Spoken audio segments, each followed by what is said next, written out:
इस कार्यक्रम के पुण्यार्चक हैं निवेदक सकल दिगंबर जैन समाज, सतना, मध्य प्रदेश। ओम नमः सिद्धेभ्यः। ओम नमः सिद्धेभ्यः। ओम नमः सिद्धेभ्यः। ओकारं बिंदु संयुक्तं नित्यं ध्यायन्ति योगिनः। कामदं मोक्षदं चैव ओंकाराय नमो नमः। अरहमित्यक्षरं ब्रह्म वाचकं परमेष्ठिनः। सिद्धचक्रस्य सद्बीजं सर्वतः प्रणमाम्यहम्। अनंतानंत सिद्ध परमेष्ठी भगवान के देवादिदेव आदिम तीर्थंकर श्री ऋषभनाथ भगवान की वर्तमान शासन नायक श्री वर्धमान महावीर भगवान की परम पूज्य आचार्य गुरुवर श्री विद्यासागर जी महाराज की वैराग्य शतक। यह एक छोटा सा ग्रंथ है। 100 गाथाओं में प्राकृत भाषा के माध्यम से संसारी जीवों के लिए सरल भाषा में संसार का और संसार से मुक्ति प्राप्त करने का बहुत अच्छा चित्रण इसके अंदर किया गया है। जो भावनाएं होती हैं वो बार बार भाने योग्य होती हैं। ज्ञान होता है वो एक बार प्राप्त कर लेने योग्य होता है। जब हम ज्ञान की दृष्टि से किसी भी ग्रंथ को पढ़ते हैं तो एक बार पढ़ लेने के बाद में हमें लगता है कि जो भी इसके अंदर था वो हमने जान लिया, समझ लिया, पढ़ लिया। किंतु जो भावनात्मक ग्रंथ होते हैं उन्हें ज्ञान की दृष्टि से नहीं, उन्हें भावनाओं की दृष्टि से ही पढ़ा जाता है। इसलिए कल आपसे कहा था कि इस ग्रंथ में कोई बहुत ज़्यादा ज्ञान की बातें नहीं हैं, लेकिन भावनाएं इतनी बलवती हैं कि उन भावनाओं को हम अनेक अनेक शब्दों के माध्यम से, अनेक अनेक उपमाओं के माध्यम से और अनेक अनेक छंदों के माध्यम से भी जब भाने की भावना करते हैं तो वो ज्ञान से भी ज़्यादा काम करने वाली चीज़ होती है। ज्ञान एक बुद्धि का विषय बनकर के होता है तो भावना आत्मा के अंदर आत्मसात करने की एक पद्धति होती है। इसलिए इन ग्रंथों में जो यहाँ पढ़ रहे हैं ये बहुत सरल हैं। ज्ञान की दृष्टि से इनमें जो भी ज्ञान है वो शायद आपको भी पता होगा, और अगर ये किसी बच्चे को भी सुनाया जाए जिसने कभी कोई धर्म ग्रंथ ना पढ़ा हो तो वह भी कहेगा ये मैं जानता हूँ। इसलिए कभी कभी ज्ञान से ज़्यादा महत्वपूर्ण भावना होती है। हमारे अंदर का वह विचार जो हमें भीतर से झकझोर दे, भीतर से हमें कुछ सोचने को मजबूर कर दे, ये ज्ञान से संभव नहीं होता, ये भावना से होता है। इसलिए इस वैराग्य शतक में कुछ भावनाएं हैं जिनका हम निरंतर अध्ययन भी कर रहे हैं, निरंतर उसकी व्याख्या भी पढ़ रहे हैं, सुन रहे हैं, और उसी के माध्यम से वह भावना और ज़्यादा पुष्ट होती चली जाती है जब यह देखने में आता है कि इन भावों को हम अपने अंदर कैसे समाहित करें। उसी क्रम में ये गाथा नंबर 60, 61, 62 पढ़ते हैं। णवि इत्थ कोई नियमो सकम विणिविट्ठ सरिस कय चिट्ठो अन्नान्न रूप वेशो रणुव परियत्तये जीवो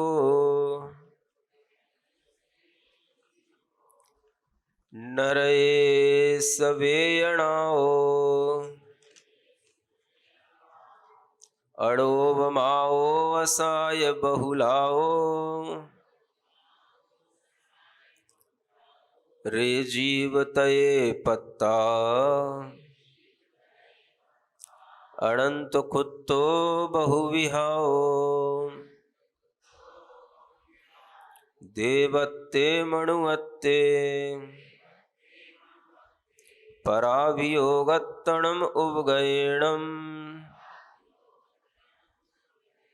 भीषण दुहम बहुविहम अनंत खुत्तो समनुभूयम।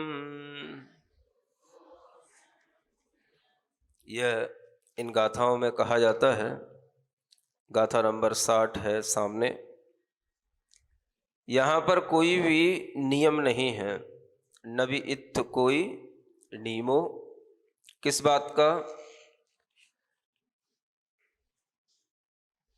अन्न अन्न रूप वेशो, जो यह जीव अन्य अन्य रूपों को प्राप्त करता है, इन रूपों की प्राप्ति करने के लिए यहाँ पर कोई ऐसा एक नियम नहीं है कि आपने जिस रूप की प्राप्ति कर ली है वही रूप आपको प्राप्त होता रहेगा।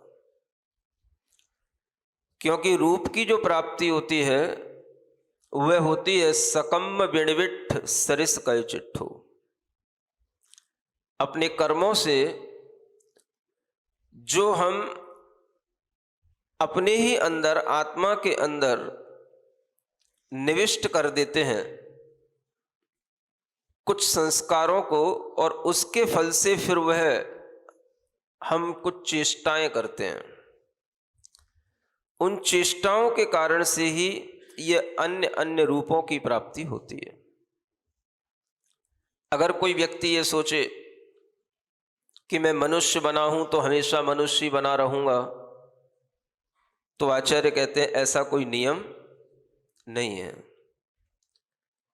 अगर कोई सोचे कि कोई स्त्री है तो वो हमेशा स्त्री ही बनी रहेगी अन्य अन्य जन्मों में, तो ऐसा भी कोई नियम नहीं है। कोई जीव जंतु है त्रियंच गति का, कोई भी पशु पक्षी है, वो सोचे कि अगर वह हमेशा इसी तरह की पक्षी की, पशु की पर्याय को प्राप्त करता रहेगा, तो ऐसा भी कोई नियम नहीं है। फिर नियम क्या बनता है? अपने कर्मों से निविष्ट जैसी आपने चेष्टाएं कर ली हैं, उसी चेष्टाओं के अनुरूप आपके लिए रूप आदि की, क्रियाओं आदि की प्राप्ति होती है। जैसा हम अपनी आत्मा के अंदर कर्म कर लेते हैं, उस कर्म के अनुरूप ही उस कर्म फल से वह रूप आदि प्राप्त होते हैं। यानी अगर किसी के लिए उस रूप में कुरूपपना मिला है तो वह भी उसको अपने ही कर्म की चेष्टाओं के कारण से मिला है। अगर किसी को स्वरूपपना मिला है तो वह भी अपने ही कर्म के उन फलों के कारण से मिला है।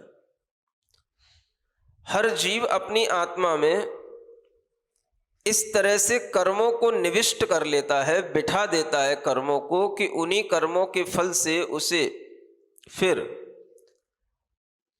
अलग अलग तरह से चेष्टाएं करने के लिए रूप मिल जाते हैं, अंग उपांग मिल जाते हैं, और उसे उन शरीरों की प्राप्ति हो जाती है जो शरीर उसके सामने फल दे रहे होते हैं। इन सब के पीछे कारण क्या है? अपने अपने किए हुए कर्मों के संस्कारों का फल है और कुछ नहीं है। आप देख सकते हैं ऐसे भी बहुत से जीव हमें दिखाई देते हैं जो जन्म से ही कुछ अलग तरह की चेष्टाएं करते हैं। जैसे सामान्य बच्चा सीधे सीधे चलता है, उनको सीधे सीधे चलना नहीं होता है। कोई बच्चे को आपने देखा होगा, कोई बेटी को भी आपने देखा होगा,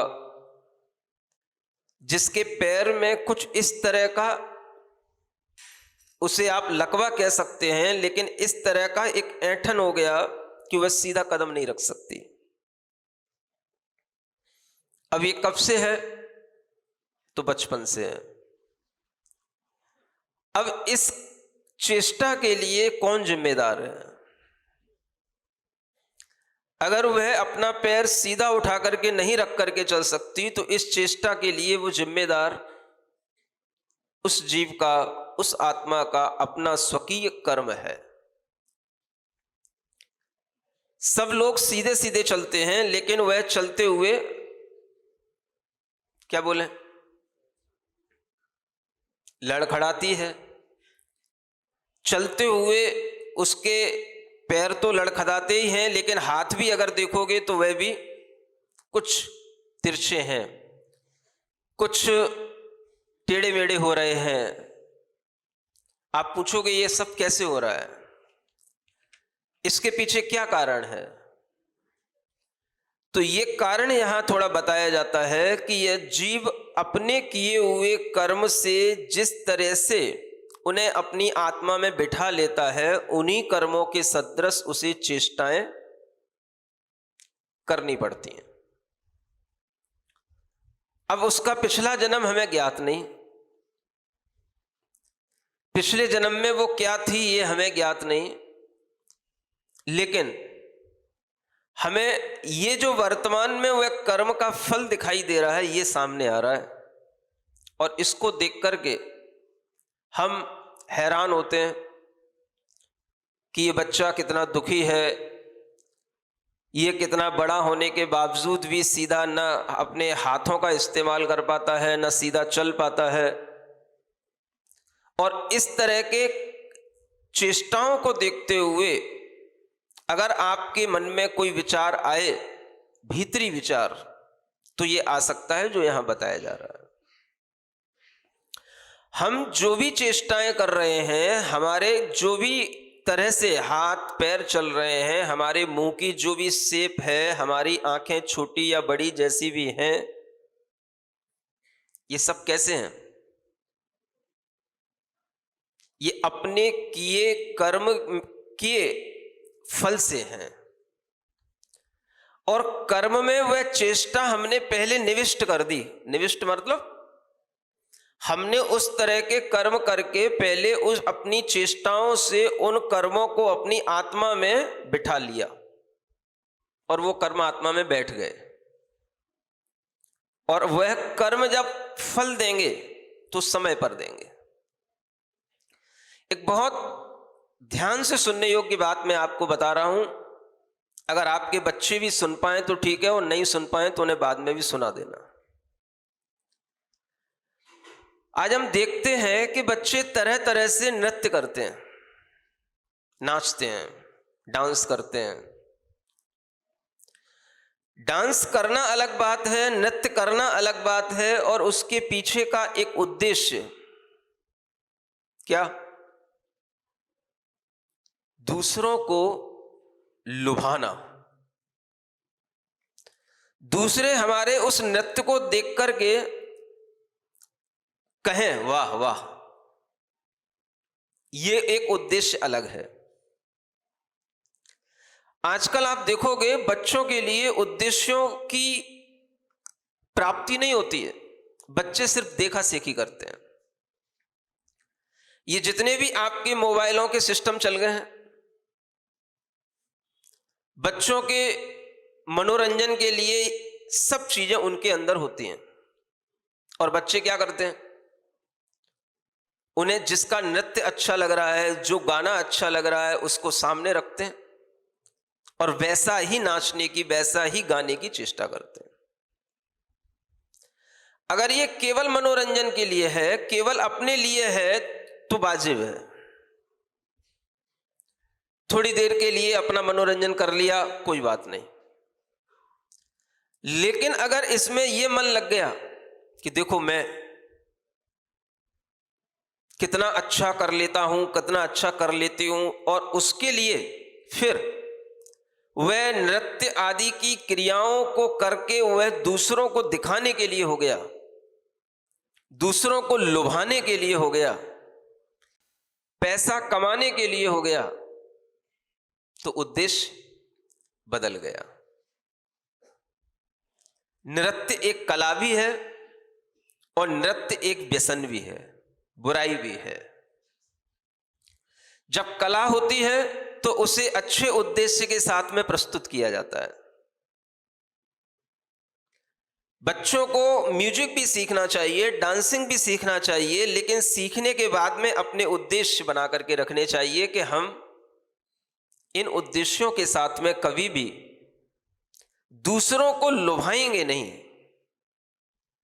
ये हमारी अपनी कला है, हम अपने लिए करेंगे।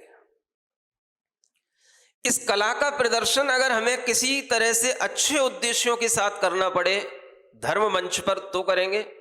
लेकिन बेवजह किसी की तालियां सुनने के लिए और बेवजह किसी के वाहवाही सुनने के लिए हमें ये कलाओं का प्रदर्शन करना है, तो हम इससे बचेंगे।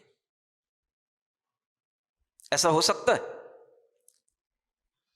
बच्चे सीखते हैं बहुत कुछ, सीखना अच्छी बात है, लेकिन सीख करके उससे जब भी बिगड़ाव आता है तो उस बिगाड़ की वजह क्या होती है कि उन्हें अपने उद्देश्य पता नहीं होते हैं।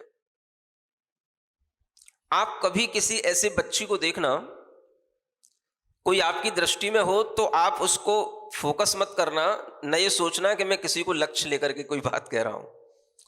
मैं अक्सर देखा करता हूं, मुझे देखने में आता है, तो देखने के बाद मेरे मन में कुछ विचार आता है।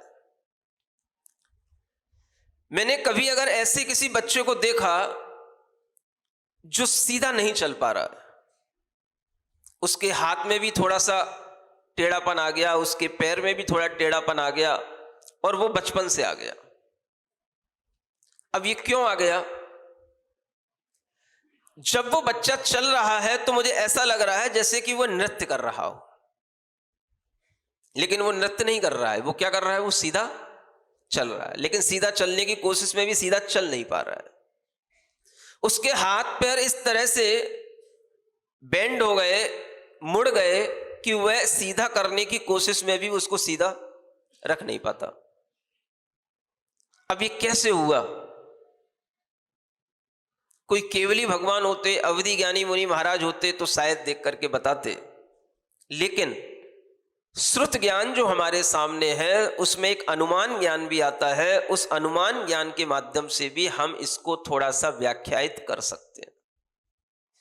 ये कर्म सिद्धांत है, और ये वही कर्म सिद्धांत है जो यहां बताया जा रहा है।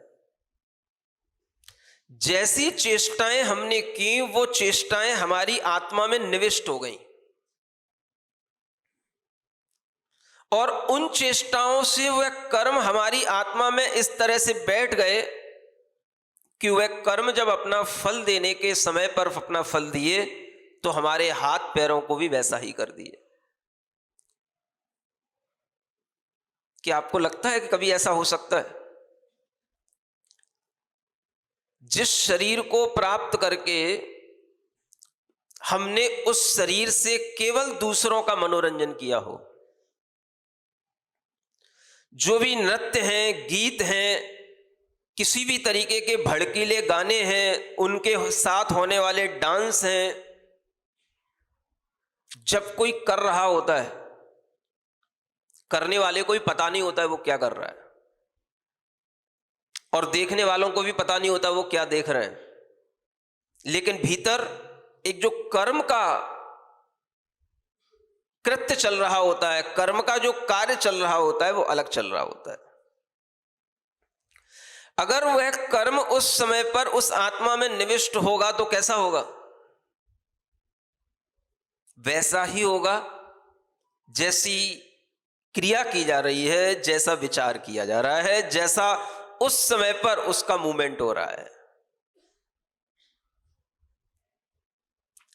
सपोज करो आपने अपने हाथ पैरों को कुछ इस तरीके से घुमाया और उसके कारण से आपकी एक्टिंग को देख करके बहुत सारे लोगों ने आपकी वाहवाही की, लेकिन उसी समय पर अगर आपके कर्म का बंद हो गया,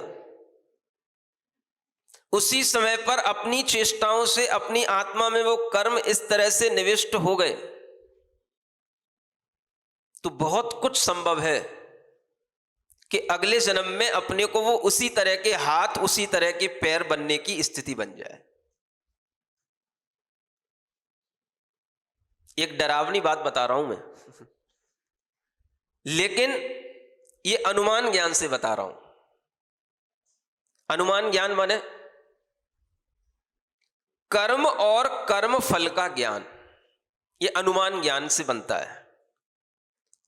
जैसे कि कहीं धुआं निकल रहा है तो अनुमान लगाया जाता है, वो अनुमान सच्चा ज्ञान कहलाता है कि अगर वह धुआं निकल रहा है तो माने बिना आग के कहीं धुआं नहीं निकलता है। धुआं इस बात को प्रूव करता है कि वहां पर अग्नि है। इसी को अनुमान ज्ञान कहते हैं, धुएं से अग्नि का ज्ञान कर ले। कर्म फल की चेष्टाओं को देख करके कर्म का ज्ञान कर लेना। अगर किसी व्यक्ति के लिए कर्म फल इस तरह से मिल रहा है कि वह हाथ पैरों में उसका टेढ़ापन है, तो उसने अपने इस जन्म में नहीं, पिछले जन्म में इस तरह से चेष्टाएं की और उन चेष्टाओं के दौरान ही उसको इस तरह से कर्म बंद हुआ कि उसके अच्छे उद्देश्य ना होने के कारण से जिन चेष्टाओं से वह दूसरों को लुभा रहा था, दूसरों को अपनी ओर देखने को मजबूर कर रहा था, उसकी दृष्टि में सिर्फ यही भाव था कि लोग हमें देखें, लोग हमें और ज्यादा लाइक करें, लोग हमें और ज्यादा एप्रिसिएट करें। और इसी भावना से वह जब कर्म बंद हो गया तो अगले जन्म में भी लोग आपको देखेंगे, अगले जन्म में भी लोग आपकी लिए ही देख करके दंग रहेंगे। लेकिन अब दंग तो होंगे, लेकिन किस रूप में दंग होंगे उन्हें नहीं पता कि ये किस लिए हो गया। मानो कि हमने उन्हीं की खुशी के लिए वो कार्य किया, वो उन्हें भी पता नहीं है, लेकिन जब हम दूसरे रूप में उनके सामने आए तो वो दंग रह गए, ये कैसे हो गया, ये क्या हो गया। और वो कोई और नहीं, वो हम ही होते हैं। उसके लिए यहां कहा जा रहा है ये सब नट के समान काम चलता है। नट जानते हो, किसी भी तरह से वह कोई भी तरह का आकर्षण आपके सामने पैदा करके आपके लिए दिखा करके इतनी वाही लूट लेता है कि आपको लगे कि भाई तो बहुत ही ज्यादा वंडरफुल काम है, ये तो बहुत ही ज्यादा अमेजिंग चीज है, इसको हम सोच भी नहीं सकते। एक रस्सी यहां से लेकर के वहां तक बंधी हुई है, नीचे कोई भी सपोर्ट नहीं है, और अगर कहा जाए कि बीच में खाई है तो भी कोई बड़ी बात नहीं है, और वह उस पर नट चलता है और चलते हुए दुनिया को दंग करने की एक तरकीब सामने ले आता है। उसी के साथ में जब वह अपना किसी भी तरह से फिर अलग अलग तरह से रूप बदल बदल करके आपके सामने वह फिर से आपको प्रसन्न करता है, खुश करता है, तो वह सब कुछ देखते हुए देखने वालों को तो खुशी मिलती है, लेकिन करने वालों के उद्देश्य अगर केवल दूसरों को दिखाने के होते हैं तो मुझे ऐसा लगता है ये कर्म भी हमारे लिए बहुत दुखदायी कर्म फल देने के कारण बन जाते हैं।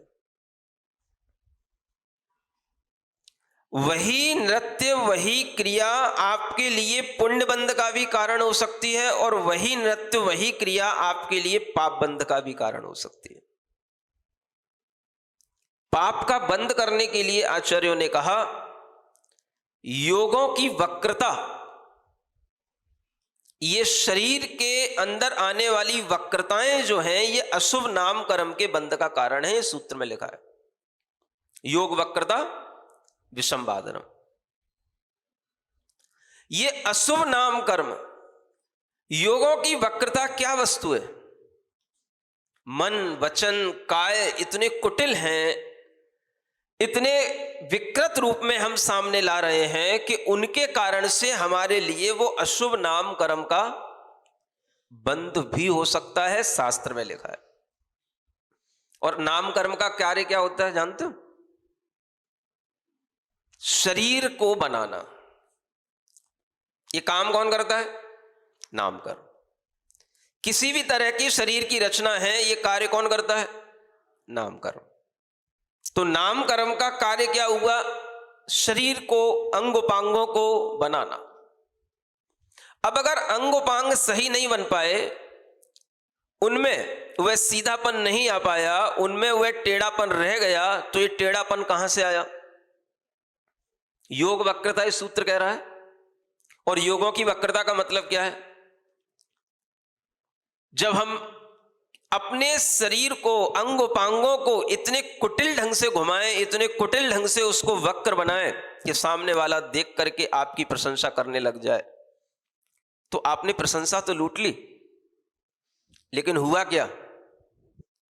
अगर कहीं कर्म बंद हो गया तो अगले जन्म में शरीर तो मिलेगा, लेकिन ऐसा कुटिल शरीर मिलेगा कि इसे देख करके लोग अब प्रशंसा नहीं करेंगे, अब आपसे दूर भागेंगे, क्योंकि आपने वह कर्म का जो फल था वह प्रशंसा के रूप में उसी जन्म में लूट लिया, उसको खा लिया। आपका पुण्य तो खाली हो गया, आपकी कुटिल क्रियाओं के साथ में वह कर्म का बंद हो गया, और उस कर्म के फल से जब आपके लिए शरीर मिला तो शरीर तो मिला, मनुष्य तो बने, स्त्री या पुरुष का देह तो मिला, लेकिन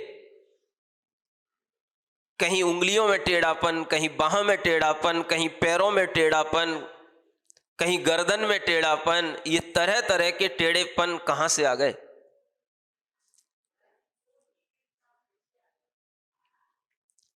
ये टेढ़ापन कहां से आ गया?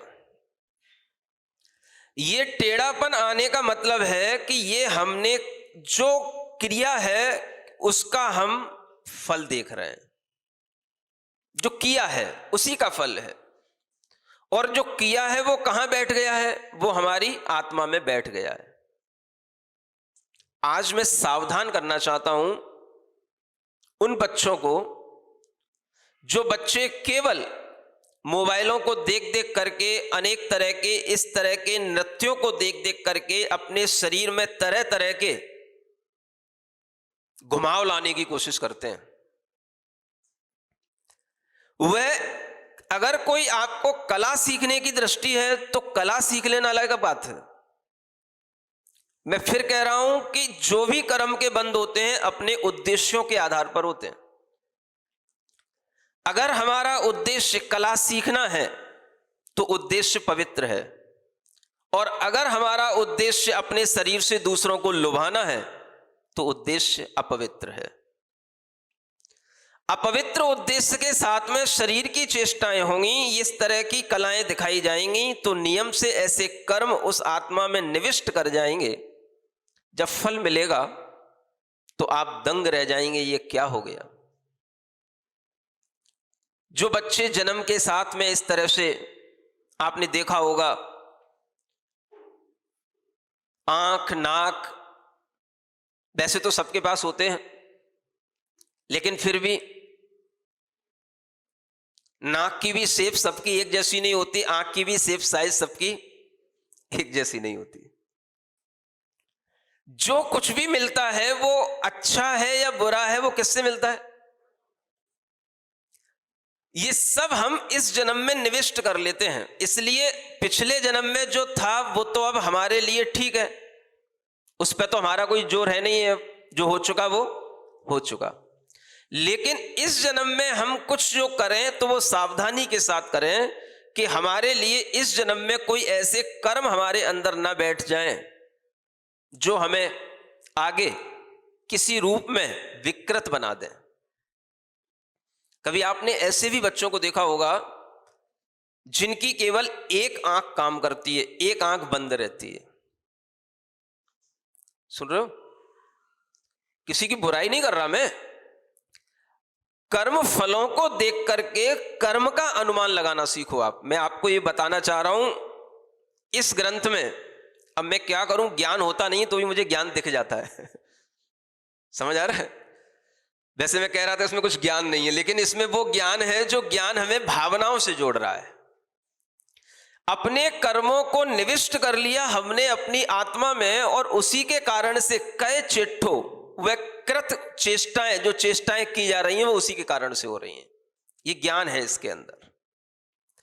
यानी अगर किसी की एक आंख है, एक आंख छोटी है या बड़ी है, एक आंख बंद है, एक आंख खुली है, आप क्या समझते हो? इसको किसी बीमारी के कारण ऐसा हो गया। वो बीमारी भी अगर हुई तो किस कारण से हुई? हमारी दृष्टि थोड़ी सी कर्म की ओर जानी चाहिए। उसने अपने इस जन्म में अगर कुछ नहीं उसे याद है तो कोई बात नहीं, लेकिन पिछले जन्म में उसने कुछ ऐसा कृत्य किया, एक आंख का उसने ऐसा दुरुपयोग किया कि वो एक आंख बंद हमेशा के लिए अपनी चेष्टाओं से हो गई। ये समझ आती बात आपको? बोलो तो। अन्यथा ये काम कौन करेगा? जब सबको दो आंखें मिली हैं, सबके आंखें खुलती हैं, तो उसकी दो आंखें क्यों नहीं खुल रही हैं? आंखें तो मिली दोनों, लेकिन खुलती एक है, एक बंद है। बोलो क्या करोगे अब? कोई भी डॉक्टर उसको खोलने में समर्थ नहीं है, कोई भी ऑपरेशन उसके लिए सुधार नहीं सकता है, कुछ नहीं कर सकता है। बताओ अब आप क्या करोगे? ये कैसे हुआ? इसके पीछे क्या कारण है? साइंस क्या बोलेगा इसके लिए? क्या रीजन है? वो कहेगा कुछ हेरिडेटरी होगा, तो वो कहता वो भी नहीं है, घर में सब लोग अच्छे हैं, जेनेटिक कुछ नहीं है, माता पिता अच्छे हैं, सुंदर हैं, बच्चा ऐसा पैदा हो गया। क्या करोगे? किसका दोष है? अब अगर वो बच्चा भी अपने को बच्चा जैसा दिख रहा है, और बच्चे को क्या दोष दोगे? उसको तो देख करके अपने को दया भाव आएगा, उसकी मासूमियत को देख करके अपने को दया उत्पन्न होगी कि ये इसके साथ क्या हो रहा है, कैसे हो गया। दोष उस बच्चे का नहीं है, क्योंकि बच्चा तो आपको बाहरी रूप में दिखाई दे रहा है। दोष उस आत्मा के भीतर जो बंधे हुए कर्म है उसका है। और वह बंद किसने किया? तो वह बंद भी उसी आत्मा ने किया। अपने पिछले जन्म में उस आत्मा ने ऐसे कर्म का बंद कर लिया, उस कर्म के फल से उसको इस तरह का शरीर प्राप्त हो गया, चेष्टाएं ऐसी प्राप्त हो गई। आप देखो कि हमें अपने शरीर के माध्यम से अगर कुछ अच्छा करने को मिला है तो हम अच्छा तभी कर सकते हैं जब हमारे उद्देश्य अच्छे हों। इसलिए ये बच्चों को सिखाना चाहिए कि बच्चों कोई बात नहीं, हमारे जीवन में अगर हमें अच्छा शरीर मिला, फुर्ती मिली, फ्लेक्सिबल बॉडी मिली, हम उसको किसी भी तरह से कहीं से भी रोटेट कर पाएं, ये सब पुण्य के उदय से मिलती है। नहीं तो हर कोई नहीं कर सकता। और अगर आपने वो कर ली, कई लोग तो करने की चेष्टा करेंगे तो उनकी कई बार हड्डी भी ब्रेक हो जाती है। हर कोई नहीं कर सकता। बॉडी की फ्लेक्सिबिलिटी होना अपने आप में एक अलग चीज है, और ये सबको नहीं मिलती। सबके अपने अपने पुण्य कर्म से उनको मिलती है, जिनको मिलती है। इस बात को आप इस तरह से समझ सकोगे कि अगर आपके सामने मान लो कोई आसन लगाने को कहे, तो आप आसन तभी लगा पाओगे जब आपकी बॉडी में फ्लेक्सिबिलिटी होगी। कौन से आसन? आपसे कहा जाए दोनों पैरों को सीधा फैलाओ और अपने पैरों के अंगूठों को अपने हाथ से पकड़ करके अपनी माथे को अपने घुटनों पर रखो, उत्तान पादासन। समझ आ रहा है? अगर आपकी कमर में फ्लेक्सिबिलिटी होगी तो लगा पाओगे, नहीं तो लगाने की चेष्टा करोगे तो कमर डिस्लिप हो जाएगी। तरह तरह के आसन होते हैं। मानो कि आप एक बद्ध पद्मासन होता है, दोनों पैरों को आपने एक पद्मासन के रूप में बांध के रख लिया और अपने दोनों हाथों को पीछे ऐसे अलग अलग ले जा करके और दोनों घुटनों को पकड़ना उल्टे रूप में, उल्टे हाथ से दोनों फंसा करके, है ना, करके देखना। उससे समझना कि आपकी बॉडी फ्लेक्सिबल है कि नहीं है। कुछ भी पकड़ नहीं आएगा, कमर तक नहीं पहुंचेगा। बड़ी कमर वाले तो कभी कर ही नहीं सकते। समझ आ रहा है?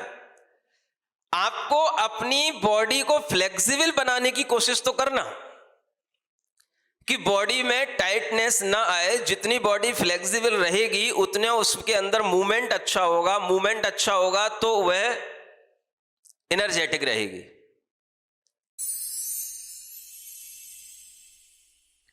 सिरिजिणवाणी जग कल्याणी जग जन मदतम मोहरी जणमण हारी गढ़हर हारी जम जरा भव रोग हरि तिथ्य राणम दिव्य झुणिम जो पड़ई सुणई मय्ये धारई राणम सौख मणंतम धरिय सासद मोक्ष पदम पावई सासद मोक्ष पदम पावई।